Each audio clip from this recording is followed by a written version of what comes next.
Welcome to episode 227 of OTD, your daily dose of soccer history by 17 Lost Guy. Today's episode is dedicated to another dear friend, Melesio. Thank you for suggesting that I tell today's story. It's June 15, 1982. Elche in Spain. Nuevo Estadio. Hungary against El Salvador. And this is one of those World Cup stories where the scoreboard is famous, but the people behind it deserve more than a punchline. Hungary 10, El Salvador 1, the largest margin of victory in World Cup history. The only time one team has scored double digits in a World Cup finals match. A substitute hat-trick in 7 minutes. And one Salvadoran goal that still matters, maybe more than any goal scored in a 10-1 defeat, should be allowed to matter. But how did we get here? Start with Hungary. Hungary in 1982 is no longer the magical Magyars. That world, Puskás, Kocsis, Czibor, Hidegkuti, Postic, Sebes, belongs to the 1950s and to episodes we have already lived through on this show. But Hungary still carry a football name. World Cup finalists in 1938 and 54. Olympic champions in 52, 64 and 68. A country that had helped teach the game about movement, rotation, deep lying forwards, and the idea that intelligence could be systematized. By 1982, that legacy has changed shape.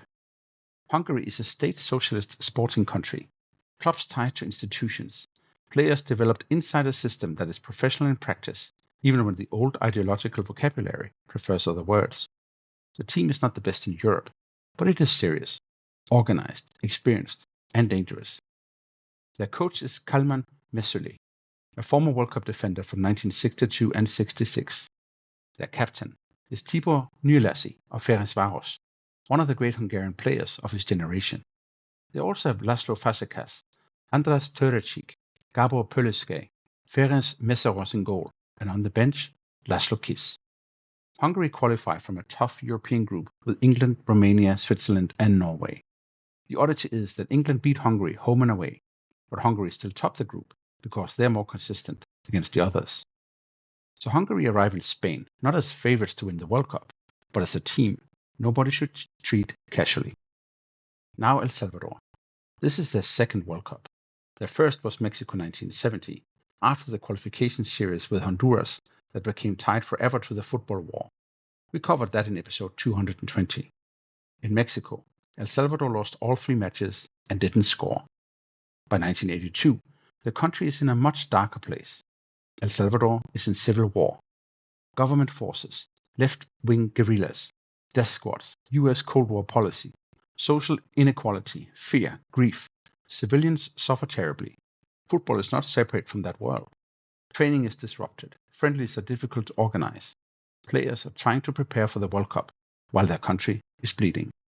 And yet, for some Salvadorans, the national team also becomes a pause button. Midfielder Mauricio Alfaro later explained that when the team played qualifiers, the killings from both sides could stop for a day. That was part of the pressure to give the country something other than terror. The route to Spain is improbable. The 1981 CONCACAF Championship in Honduras doubles as World Cup qualifying. Mexico, with Hugo Sanchez, are expected to go through. Honduras are strong hosts. El Salvador begin badly, losing to Canada. But then they beat Mexico. Ever Hernandez scores the goal. They beat Haiti, the draw with Cuba, and Honduras. Honduras finished first. El Salvador finished second. They are going to the World Cup. The team has names worth remembering. Jorge Alberto El Mágico González, the one true genius, later a cult hero at Cadiz, a player Diego Maradona would praise. Norberto Hueso, the captain. Luis Guevara Mora, the young goalkeeper. Francisco Jovel, Jaime Rodriguez, Carlos Recinos, Luis Ramírez Zapata, nicknamed El Pelé, and then the coach, Mauricio Pipo Rodriguez, only 36 years old, himself a member of the 1970 World Cup squad. But the preparation is a mess. El Salvador are the last team to arrive in Spain, landing only 3 days before facing Hungary. They travel through a chaotic itinerary. They bring only 20 players rather than the allowed 22, because officials take places in the delegation. The squad tried to raise money to bring the 2 omitted players, Gilberto Quinteros and Miguel González, but they can't. They lack proper equipment. Some tracksuits disappear. The Tango España ball that FIFA supplied does not reach the players, so they have to borrow balls from Hungary before the match. They don't even have a pennant for the pre-match exchange. Goalkeeper Luis Guevara Mora later says he carved El Salvador into a piece of wood cut from a pine tree. That is what they give Hungary. And then comes June 15. Nuevo Estadio in Elche. Attendance about 23,000. Referees Ibrahim Youssef Aldoy of Bahrain. The match kicks off at 9 o'clock at night. And tactically, El Salvador make the decision that turns danger into disaster. They attack. Not because they are foolish people, but because they believe, or want to believe, that they can show the world the positive side of El Salvador. They want to play. They want to be seen. They want to be more than victims from a war-torn country. But against Hungary, that leaves space everywhere. 4th minute, Tibor Uneasy heads in. Hungary 1, El Salvador 0. 11th minute, Gabo Pöleskay scores. 2-0. 23rd minute, László Kiss makes it 3. 3-0 before the match is a half an hour old. Pipo Rodriguez makes a change after 27 minutes, but not to shut the game down. He brings on Luis Ramírez Zapata for midfielder José Luis Rugamas because he still thinks a comeback might be possible. And to be fair, Ramírez and Mágico González do bring moments of life. Mágico dribbles. Hungary goalkeeper Ferenc Meszaros has to make saves. For halftime, 3-0. But then Hungary accelerate. Josef Todt makes it 4. Fazekas makes it 5. And then, in the 64th minute, El Salvador score. Mágico González is involved. The ball comes loose in the box. Ramírez controls, swivels, and finishes. Hungary 5, El Salvador 1.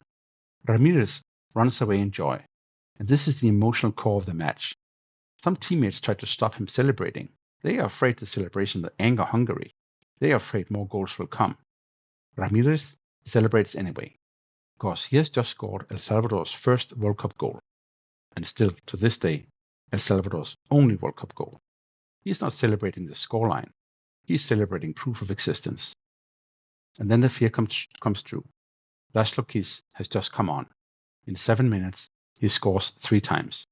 A World Cup hat-trick from the bench, still historic, still unique. Lazar Center scores 2. Uneasy finishes the match the way he began it, with a goal, 10-1. The scoreboard says Hungary 10, El Salvador 1, and a photograph of that scoreboard becomes one of the starkest images in World Cup history. But so what? Well, the obvious. This is still the record. Hungary's +9 margin equals the biggest World Cup margin ever, alongside Hungary's own 9-0 against South Korea in 1954, and Yugoslavia's 9-0 against Zaire in 1974. There have been 3 8-0s, Sweden against Cuba in 1938, Uruguay against Bolivia in 50, and Germany against Saudi Arabia in 2002. But only one team has ever reached 10 in a World Cup finals match. Only one match gives us double digits on one side. And for total goals, Hungary-El Salvador sits in a tiny club, 11 goals, the same total as Brazil 6, Poland 5 in 1938, and Hungary 8, West Germany 3 in 1954. Only Austria 7, Switzerland 5 in 1954 has more. But the scoreboard doesn't tell the full aftermath. Hungary do not ride the 10-1 into glory. They lose 4-1 to Argentina, then draw 1-1 with Belgium. Despite scoring 10 in their opener, they go out in the first group stage. El Salvador, humiliated, somehow become more solid. Players effectively take tactical control from Rodriguez. Against Belgium, they lose only 1-0. Against Argentina, only 2-0. They do not reach the second round, of course, but they recover some dignity. Still, the return home is cruel. Many Salvadoran players are treated not as heroes, but as embarrassments. Some receive threats. Mora, the goalkeeper, carries the burden for years. Rodriguez never coaches again. Time softens the judgment, but slowly. In 2007, for the 25th anniversary, El Salvador and Hungary arrange a commemorative friendly. Several of the old players take part. Ramírez scores twice. The match ends 2-2. Jorge González says it feels like finally making something up to the supporters.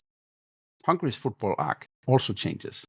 They qualify again in 1986 and suffer another heavy opening defeat, 6-0 to the Soviet Union.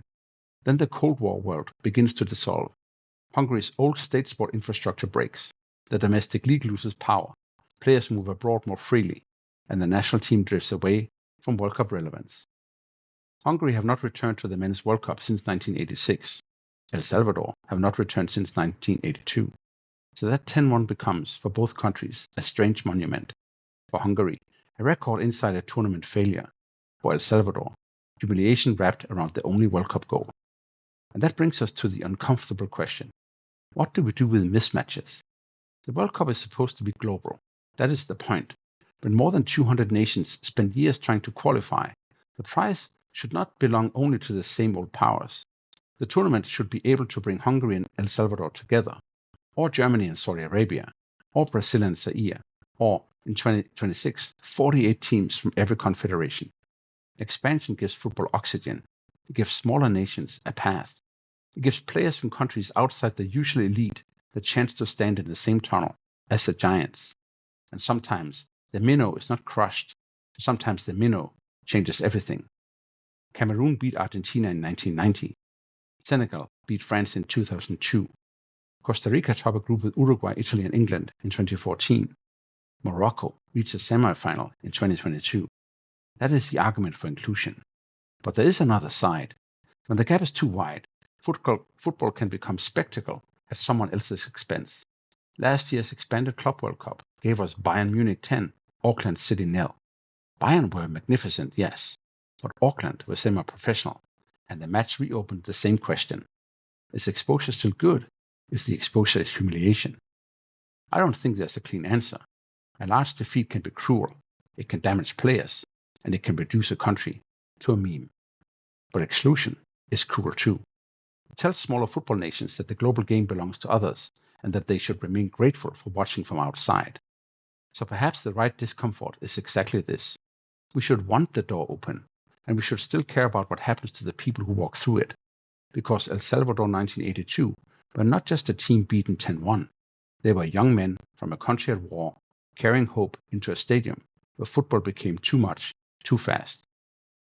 Before we go, 3 things to take away from June 15, 1982.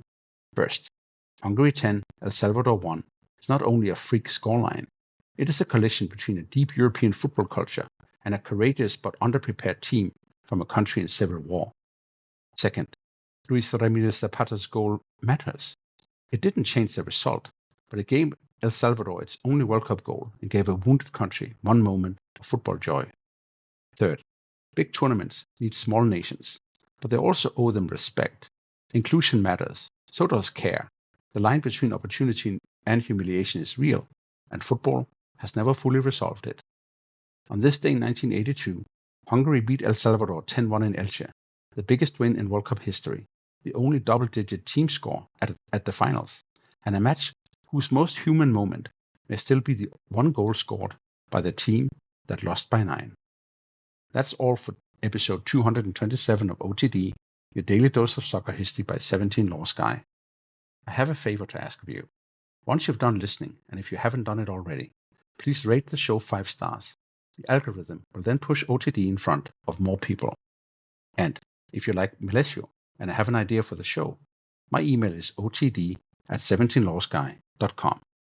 Tomorrow, we go to June 16, 1950, and the opening of Maracanã, a stadium built for the World Cup, a cathedral of Brazilian football, and a monument that would soon host one of the most painful silences in sport history. See you then.